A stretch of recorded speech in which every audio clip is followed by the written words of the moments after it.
Hello friends, இன்றைக்கி நான் காலையில் எழுந்திரிச்சோன்னே இந்த தக்காளி செடி தான் பார்த்தேன். இந்த தக்காளி செடிக்கு நான் எந்த ஒரு விதையும் பயன்படுத்தவும் இல்லை, எந்த உரமும் பயன்படுத்தவும் இல்லை. அதுவாகவே தானாகவே முளைச்சது தான். நான் அன்றாடம் யூஸ் பண்ணுற காய்கறி வேஸ்ட்டு தண்ணியை செடிகளுக்கு பயன்படுத்தும் போது தக்காளிக்கு நடுவில் உள்ள விதையை நம்ம வெட்டி போட்டிருக்கோம் பார்த்தீங்களா, அந்த விதை தான் தன்னால் முளைச்சி செடியாக வளர்ந்துச்சு. அது மட்டும் இல்லாமல் பூ பூத்து காயும் காய்ச்சிச்சு. அதுலேருந்து கிடச்சது தான் எனக்கு இந்த தக்காளி. ஆல்ரெடி இந்த தக்காளி செடியில் நான் ஆல்ரெடி தக்காளி பழமும் பறிச்சிட்டேன். அதுபோக மீதி பேலன்ஸ் உள்ளது தான் காயாக இருந்தது, இப்போ பழுத்துருச்சு. இந்த தக்காளியை நான் பறித்து நாளைக்கு குழம்புக்கு யூஸ் பண்ணுறதுக்கு நான் எடுத்துட்டேன். இந்த தக்காளி செடிக்கு நான் பெரிய உரம் எதுவும் போடுறதே இல்லை. அன்னன்னைக்கு யூஸ் பண்ணுற அரிசி களைஞ்ச தண்ணி, காய்கறி வேஸ்ட்டு மட்டும்தான். குறிப்பாக வாழைப்பழ தொழில் அதை ஊற வச்சு போட்டால் ரொம்பவே நல்லா வளரும்.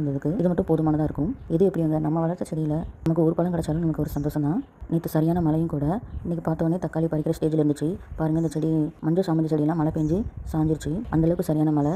இனிமேல் விட்டு அந்த தக்காளியும் கீழே விழுந்துருங்கிறதுக்காக நானும் பறிச்சிட்டேன். நாளைக்கு சாம்பார் வச்சுக்கலாம். இந்த வீடியோ பார்க்கறனால உங்களுக்கு என்ன ஒரு டிப்ஸ்னா, தினமும் அரிசி களைஞ்ச தண்ணியும் காய்கறி வேஸ்ட்டு இருக்கும் பார்த்தீங்களா, வெங்காய தொலி, பூண்டு தொலி, காய்கறி வேஸ்ட்டு கட் பண்ண நறுக்கி வச்ச தொலிகள், இது எல்லாமே ஒரே இதாக ஒரு பாத்திரத்தில் போட்டு ஊற வச்சு மறுநாள் அதை பயன்படுத்துங்க. வாழைப்பழ தொலி, முட்டை தொலி, இது எல்லாமே பயன்படுத்துங்க.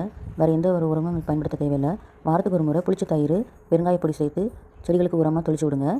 புளிச்ச மாவு கூட இந்த செடிகளுக்கு நம்ம பயன்படுத்தலாம். தேங்க்யூ ஃப்ரெண்ட்ஸ், வாட்சிங் மை வீடியோ.